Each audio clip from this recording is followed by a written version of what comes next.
buenas, bienvenidos al mañanero de hoy. Esto es lo que vamos a tratar en el podcast de hoy. Empezaremos hablando del desborde, el desborde de Bitcoin. Concretamente, continuaremos hablando de cómo están todos despedidos, qué impacto tiene esto, cómo de cierto es y cómo hay que entender estas noticias de cara al futuro, que creo que van a ser importantes. Descubriremos quién es el verdadero dueño de la democracia española.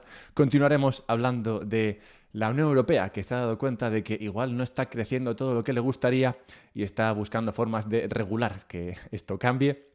Y terminaremos hablando de quién financia o quién financiará a los mineros. Bien, el desborde de Bitcoin.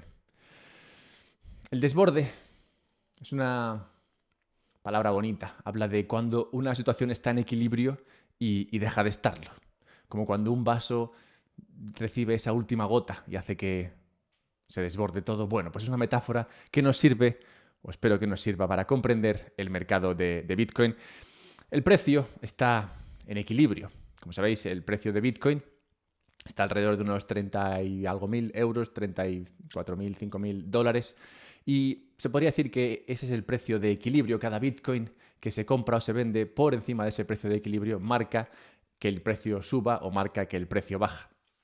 Es esa última Bitcoin, la Bitcoin marginal, la que da precio al resto del mercado, la que puede provocar ese desborde hacia un lado o hacia el otro. Y el año que viene se verá alterado ese equilibrio por dos fuerzas. La primera, la del halving, que como sabéis reducirá la oferta a la mitad. Esa medida la tenemos bien controlada. Sabemos que se reduce la oferta de Bitcoin a la mitad por cada bloque que se crea. Lo trataremos en el futuro según nos vayamos acercando a abril del 24. Pero hay otro efecto que se producirá en un momento desconocido en el tiempo, pero que confiamos o pensamos, de acuerdo a lo que viene del mercado y de las noticias, que se producirá también en el 2024 y será la aprobación de un ETF de Bitcoin. Bien, pues ¿cuánto aumentará la demanda gracias a la aprobación de ese ETF de Bitcoin? Bueno, si recordáis, la semana pasada hice un análisis en el cual estudiaba cuánto podría ser el impacto en el mercado de Bitcoin de la gente que está invertida en oro y se podría pasar a Bitcoin. Bueno, pues Alex Thorne ha hecho un análisis similar estudiando los capitales o los medios que se invierten a través de bancos, brokers y gestoras de inversión en Estados Unidos y que podrían dedicar parte de esa inversión a Bitcoin. Concretamente, esos entes, brokers, gestoras y bancos, gestionan unos 47 trillones de dólares, ¿vale? Y de esos 47 trillones de dólares entienden que un 10% podrían ser de personas a las que se les podría vender algo como Bitcoin y que de ese 10%, un 1% podría invertir en Bitcoin. Eso, bueno, equivaldría a una inversión de unos cuantos miles de millones en Bitcoin. ¿Y qué impacto podría tener eso en el precio? Bueno, aquí es cuando nos alejamos de lo que es un estudio más matemático-lógico y nos adentramos en uno que es más artístico, porque, bueno, depende de cuándo compres, cuánto compres y lo que esté pasando en el mercado ese día, el momento de equilibrio en el que te encuentres, pues el impacto en el precio será uno o será otro. De nuevo, compara al impacto que podría tener esto en el mercado del oro y para llegar a esa posible subida en el precio de Bitcoin derivada de la aprobación de los ETFs y del dinero que entrará en Bitcoin gracias a estos ETFs, y llega a la cifra muy precisa, en mi opinión, de que el impacto en el precio de Bitcoin tras la aprobación de los ETFs sería del 6% en el primer mes, más 6%, un impacto que iría bajando a lo largo del año hasta llegar a un total a final del año de un incremento en el 74% del precio de Bitcoin gracias únicamente a la inversión que viene por los ETFs. A ver, es un análisis, bueno, pues de nuevo como el que hice yo con el oro, que depende de muchísimas otras cosas, pero que es interesante. No obstante, lo interesante realmente es otra cosa, ¿no? Es como cuando ves un desborde en un partido de fútbol. Bueno, lo divertido es el desborde, ¿no? Ver el regate. Pero lo interesante, lo importante realmente es el nuevo estado, el que se produce tras ese desborde, que puede ser un gol que cambia un partido o puede ser un nuevo estado de equilibrio en el precio de Bitcoin que sea a un nivel que te venga mucho mejor. Todos despedidos. La semana pasada se anunciaron datos de empleo en octubre para Estados Unidos y mostraban que se habían incrementado los empleos en 150.000 personas. Pero de esos 150.000 nuevos empleos, solo un tercio eran empleos públicos, es decir, empleos del Estado americano. Y el resto, la gran mayoría del resto, eran educación, que no se sabe muy bien a qué se refiere, y trabajadores de la salud en el hogar, cosa que tampoco entiendo muy bien a qué se refiere. Solo de esos 150.000, solo 10.000 eran empleo privado productivo normal, digamos, ¿no? Algo como pues una persona que empieza a trabajar en una fábrica, ¿no? O una persona que empieza a trabajar llevando camiones, cosa de la que hablaremos en breve. Bueno, pues solo 10.000 de esos 150.000 eran empleos, digamos, no quiero llamarlos serios, pero digamos productivos, que realmente tienen un impacto en la economía. Entonces, ¿qué está pasando realmente con el empleo? Porque pones más 150.000, pero realmente ¿cuánto de eso es empleo que esté activando o incrementando el tamaño de la economía? Y esto es interesante porque solo hay recesión, supuestamente solo hay recesión en la economía cuando el empleo baja. Y de acuerdo a los números, el empleo no baja. Pero claro, ¿cómo de cierto es esto? ¿Realmente está bajando o no está bajando? Lo ideal sería encontrar una especie de proxy de la economía real. Algo que, observándolo, nos permitiese ver si la economía o el empleo en la economía está creciendo o no lo está haciendo. Y podríamos encontrar ese proxy, por ejemplo, en los empleos o en el empleo de los camioneros. Poco hay más rudo y más cercano a la economía real que el empleo del camionero, que al final transporta aquello que hace fluir y funcionar una economía. Bueno, pues desde la inversión de la curva de tipos, que sabéis que es el típico indicador que se comenta para hablar de que puede comenzar una recesión, el empleo de los camioneros cae a un ritmo, a una velocidad que no se había visto antes en este siglo. Es decir, en el año 2000, cuando hubo esa crisis, y en el año 2008, cuando hubo aquella otra crisis, el empleo de los camioneros cayó, pero cayó a ritmos más lentos del ritmo al que se está viendo la caída en estos últimos meses. Lo cual pues no habla demasiado bien de cómo estaría yendo la economía real, y algo que apoyaría esta tesis sería Maersk. Maersk, como sabéis, son estos que se dedican a mover contenedores de aquí para allá, contenedores que tienen pues preciosas materias que pueden servir de nuevo para nutrir a la economía. Bueno, pues Maersk, que transporta una sexta parte de todos los contenedores del planeta, anunció una caída del ingreso neto en sus últimos resultados del 94%, una caída notable. Anunció también 10.000 despidos. Y también anunció que ve el futuro de su negociado un poco negro para los próximos 1 o 2 años. ¿Y esto por qué es importante? Bueno, pues porque, como decía, lo que necesitamos ver es tratar de entender qué está pasando realmente con el mercado. Y creo que es bueno que la economía funcione a su bola gracias al capitalismo y al mercado libre y no dependamos de lo que nos dicen los medios. Porque si tú tuvieses que depender de lo que te dicen los medios para tomar decisiones en tu trabajo, en tu empresa, en tu economía, pues pensarías que todo va genial.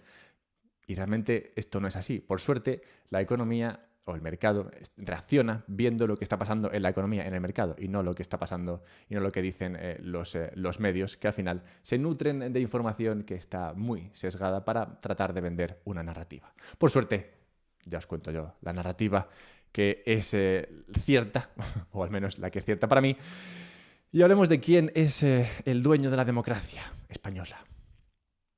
¿Quién manda en una democracia? Pues el presidente o la presidenta. Pero ¿cómo llega ahí? ¿No? Pues llega allí con el apoyo de votos y acuerdos con aquellos partidos que no le votaron directamente. Y es interesante observar el impacto de estos acuerdos, de estos apoyos de terceros partidos bisagras se llaman muchas veces, en Alemania. En Alemania, el Partido Verde alemán concretamente, desde 1990, se han producido unas cuantas elecciones desde entonces, ha recibido de media más o menos un 9% de los votos totales. Su mayor contabilización de votos fue en 2021, cuando recibió el 16%. Pero como veis, ha recibido pocos votos, bueno, bastantes votos, pero pocos en comparación a los que han recibido los gobiernos principales, pero que aún así han necesitado del Partido Verde para gobernar.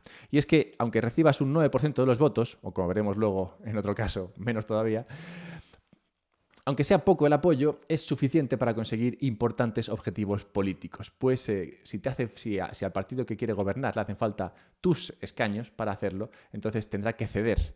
Y en el caso de Alemania, el Partido Verde ha tenido siempre un objetivo en mente. Solo quería una cosa. Y esta era acabar con la energía nuclear. Y gracias a ese 9% de media de votos, lo ha logrado. En 1990, un tercio de la energía producida en Alemania era nuclear. Desde abril de este año, un 0% de la energía producida viene de la nuclear. El impacto que esto ha tenido en la industria alemana y en las personas ha sido enorme. Y habida cuenta que la causa de este impacto está en las urnas, en las votaciones, pues mucha gente buscará una solución también en las urnas, en este caso votando al partido que suene más extremista, cosa que, como sabemos, no termina acabando muy bien. Y hay otro caso, ¿no?, al que podemos acercarnos ahora, que es el caso español. En el caso español, los partidos de Cataluña, desde CiU en 1990 hasta ERC o Junts en los últimos años, han recibido más o menos entre un 3 y un 6% del voto total. Pero con ese 3 o 6% de voto total han conseguido tanto poder como los verdes en Alemania desde 1994. Pero bueno, viéndolo visto, casi deberíamos dar gracias de que lo único que quiera el partido bisagra, en este caso catalán, sea la independencia de su región. Pequeño anuncio y seguimos hablando de la Comunidad Económica Europea o la Unión Europea y cómo ven el futuro, que tampoco lo ven muy allá. Pero bueno, pequeño anuncio, simplemente para recordaros dos cosas. La primera, que puedes ayudarme compartiendo este contenido con otras personas para que así otros piensen como tú, que claramente es la manera que te gusta. Y también para recordarte que estaré en Madrid el 18 de noviembre y no estaré yo solo. Estará también Rayo, estará Eduardo Blasco, estará Lunaticoin, Gael Sánchez Smith, Pola Vieja, todos ellos durante el día 18 de noviembre dando charlas y conferencias alrededor de Bitcoin. Esto será en Madrid, dejaré un enlace en la descripción. Puedes venirte, estará muy bien, creo que es una conferencia de una calidad enorme. Y nada, espero verte allí. Finalmente, puedes comprar Bitcoin a través de Relay y guardarlo en una Bitbox. Me ayudas haciéndolo usando los enlaces que están en la descripción y te ayudas a ti mismo, en mi opinión.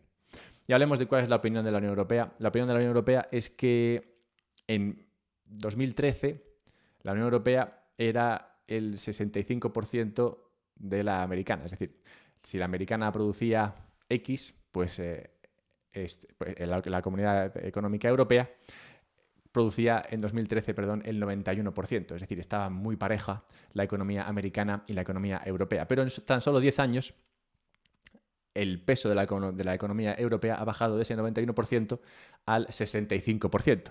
Vamos, que en estos últimos 10 años la economía americana ha seguido creciendo e incluso se ha acelerado, mientras que la economía europea se ha frenado o incluso se ha reducido. Al mismo tiempo, posiblemente relacionado, pero no a los ojos de los mandatarios europeos, la ayuda a los diferentes estados que forman parte de la Unión Europea ha pasado de 100.000 millones en 2015 a 330.000 millones en 2021 y en el último año se han aprobado 730.000 millones de ayudas para los próximos años. Ayudas destinadas principalmente a financiar la transición energética, la transición hacia una energía verde. Su excusa para apoyar estos planes de ayuda que se cuentan en cientos de miles de millones es que estos mismos planes también se han propuesto en Estados Unidos con la Inflation Reduction Act y en China.